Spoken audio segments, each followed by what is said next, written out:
Hey guys, how's it going and welcome back. So update review on the RehKittz S2600 tactical lantern flashlight that I recently got, a pack of two of these. The first one in the box works absolutely fine. It charges, takes a couple hours, light goes green solid. That tells you that it's charged. Our other unit here, on the other hand, I've done some extensive testing with. What I did was I took my other flashlight that uses the same battery and I just let it run until it was virtually dead. There was about 2 point something volts left in the battery. It wouldn't go any lower unless I'm going to run it for another probably 3 or 4 days before it would finally maybe puke out.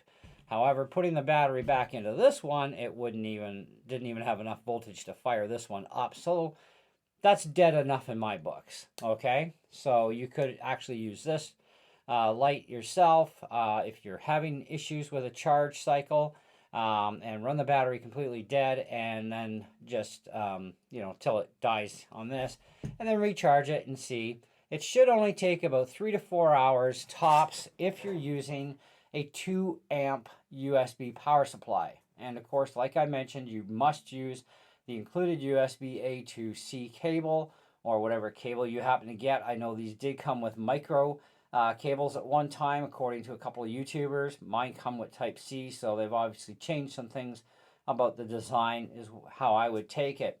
So anyways, I drained the battery as far as I could, put it in this. 15 hours later, it was still flashing red, which means, yep, it's definitely not going to go green to tell you that it's actually charged. Though the battery will be charged, okay, it's just that it's not going to tell you that. And the problem with that is as long as the charging circuit is flashing, it's continually trying to put in a charge to the battery. So it could overcharge and damage the battery, in which case, yeah, I really don't think a fire is a good idea to have going on even inside the little containment here, okay? So if you have one of these lights that you buy, either as a single or a double kit, whichever, and the light does not go green after at least 4 hours, then I would probably say that you've got a defective charging unit. But before ruling that out, drain the battery in the light completely. Just let it run, do its thing until no more light, and then let it cool off for about a half an hour because you are draining the battery, obviously. This is a very high-powered LED in here. It's 5 watts, so that does put quite the strain on the battery.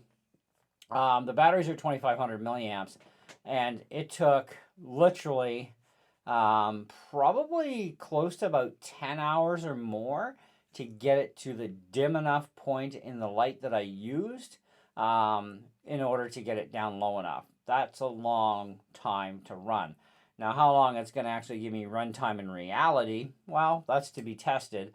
I do have the other unit in the shop that I work in doing trailer repair, and I use these lights quite often, and that's why I'd also upgraded because of my other one. But you can certainly still use this light even though it's going to be defective. However, I would still claim the warranty like I did. The new light is on its way here. Hopefully when I plug it in to charge it, it goes green and we're fine. If not, well, I'll be contacting the company again and seeing what's going to be the next stage to cover, defects can happen, but in this case, it is actually in the charging circuit. So I had to do a redrain again, obviously, after trying to recharge it in this. I did a redrain again, and then I put the battery back into my other light and put it through a charge cycle because I know the charging circuit in that light is actually good. And within a couple of hours, bingo bango, light went solid green on that light, and it charged right up, no problem, full charge the way it should be, and we're good to go. So I'm actually using that light for now because it's also a light that I use on one of my rifles. So I've basically taken the battery from this, throwing it into that light, so I got 2 usable flashlights while I'm waiting for my new one of these. But I also would suggest that if you want not only more runtime, but if you only bought this as a single and you really need to have it right away after the battery dies, well, you're kind of stuck, right? So there is a kit on Amazon with 5,500 milliamp batteries. What comes with these are 2,500. So you get 5,500, so a little bit more than twice the runtime. You get a pack of 4 batteries with the charger that supports all 4 batteries. And I would get that and still use this light. Just don't try and recharge with this thing because it won't be a safe idea to do, okay? I don't recommend it. When a charging circuit has failed where it won't shut down, that is definitely a sign of a bad no-no, okay? So you don't want to do that. So just buy the external charger, and at least you can still use this light. This will still work. So I'm still going to put this to use with the different batteries, and I'll just recharge those batteries in that charger instead of chancing, something bad happening using this one. So defects can happen, so just keep that in mind. I still say these are great lights. They do provide plenty of light. I've got an outdoor video that I think if I'm motivated tonight, I'll shoot an outdoor video of how well these things actually work at night, and the kind of distance you can actually expect. We've talked about it, but I think we need to show you that distance at least as best as we can. So for that, I'll actually use my DSLR camera and put it in 4K mode, so it gives us our best quality picture at night for shooting with. And we'll just show you how well these lights actually do work. And they're definitely going to be coming in handy during a power outage too, because they do have a magnet on the back here, and you can, if you've got a drop ceiling like we do, it's got that steel framing, so you can just pop it up there and use the cob, or just use this, or even just use this in the flood mode and just sit it on a table and have the beam shoot up. And at least during a power outage, you've got an easy good couple of hours of runtime out of this battery, where the light is going to be more than bright enough to supply you lighting for, well, whatever you need to do, I guess. That's the one thing I told my wife was an advantage of me playing acoustic and electric guitar, because when the power's out, I got no internet, right? And I want to do something. I'm not going to get a lot of runtime out of my laptop on batteries because it's a gamer laptop and it really sucks the battery back quick. So it's kind of like, well, I can still play guitar at least during a power outage, and we can see what we're doing around the house because we live in the country. And when I say it gets pitch black out here, you're not seeing your hand in front of your face. It's that dark, unless it's a really super starry night. And of course, even if we have a bright moon, that definitely does help. But if it's crummy weather and it's overcast and dark at the same time, yeah, she's really dark and black out here. You gotta have a flashlight. But anyways, this is another reason why I'm actually collecting more and more flashlights too, is because, random power outages, right? But anyhow, so I still say the light is good. I just wanted to give you guys an update of exactly what I did find in the end, that the charge circuit was defective or is defective in this one out of the batch of 2 that I bought. So, you get the box of 2 for about $30 or for about 20, I think it's 21 bucks or something for a single.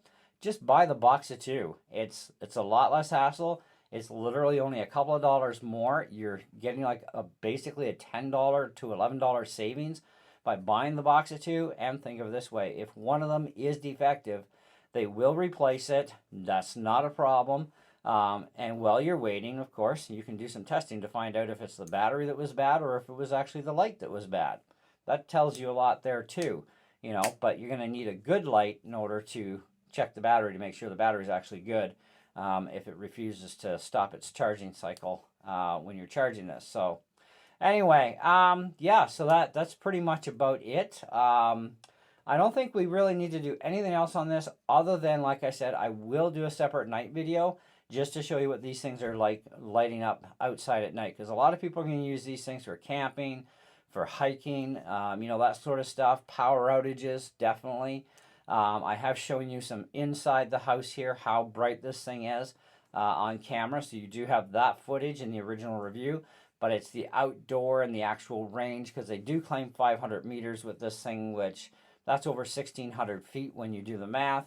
And yeah, you're not going to see this light yourself on this side at 1,600 feet. It's not going to happen, okay?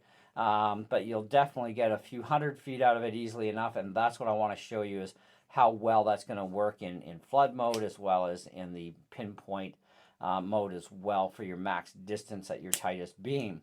And of course we'll go over the cob as well, and you know, I've got an overhang above my door. I'm not sure if it's aluminum or steel. I'll have to check that actually.